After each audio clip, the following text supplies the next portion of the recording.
ब्रह्मपुत्र का उद्गम हिमालय के उत्तर में तिब्बत के पुरंग जिले में स्थित मानसरोवर झील के निकट होता है, जहां इसे यरलुर सिंगपो कहा जाता है। तिब्बत में बहते हुए यह नदी भारत के अरुणाचल प्रदेश राज्य में प्रवेश करती है। आसाम घाटी में बहते हुए इसे ब्रह्मपुत्र और फिर बांग्लादेश में प्रवेश करने पर इसे जमुना कहा जाता है।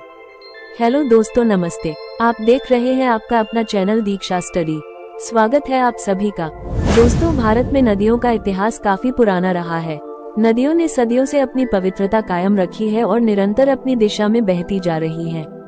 कभी गंगा जैसे पवित्र नदी का जिक्र शास्त्रों में होता है तो कभी पुराणों में यमुना की पवित्रता के लिए उसे पूजा जाता है।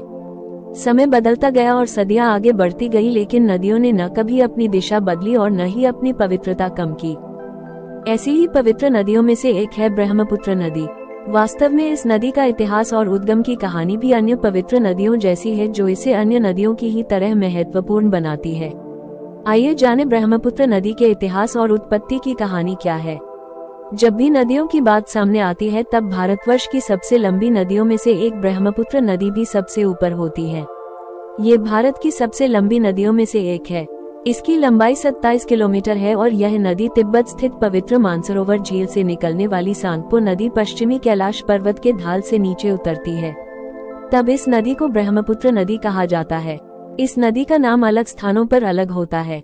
तिब्बत के मानसरोवर से निकलकर बांग्लादेश में गंगा में मिलने पर इस नदी को पद्मा नदी कहा जाता है, जिसके बाद मेघना नदी के रूप में ये सागर में जाकर मिलती है। इस प्रकार अपनी लंबाई और चौड़ाई की वजह से यह नदी न सिर्फ भारत बल्कि एशिया की भी सबसे बड़ी नदियों में से एक है।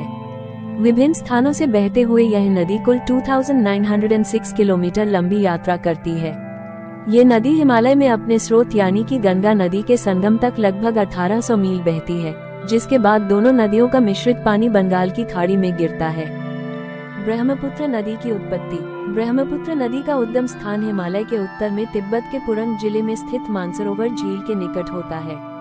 इस स्थान पर इस नदी को यरलुर सिंगपो कहा जाता है। तिब्बत में बहते हुए यह नदी भारत के अरुणाचल प्रदेश राज्य में प्रवेश करती है। असम घाटी में इसे ब्रह्मपुत्र कहा जाता है और वहीं पर सबसे बड़े नदी द्वीप का निर्माण करती है। फिर बांग्लादेश में प्रवेश करने पर इसे जमुना कहा जाता है। पद्मा से संगम के बाद इनकी संयुक्त धारा को मेघना कहा जाता है, जो कि सुंदरबन डेल्टा का निर्माण करते हुए बंगाल की खाड़ी में जाकर मिल जाती है। किन देशों में बहती है ये नदी? ये नदी 3 देशों से होकर बहती है। तिब्बत में जन्मी, भारत से होकर बहती हुई और फिर बांग्लादेश में जाती है। तिब्बत में जिन पहाड़ों, घाटियों और जंगलों से होकर सांगपो बहती है, उन्हें अत्यंत पवित्र माना जाता है।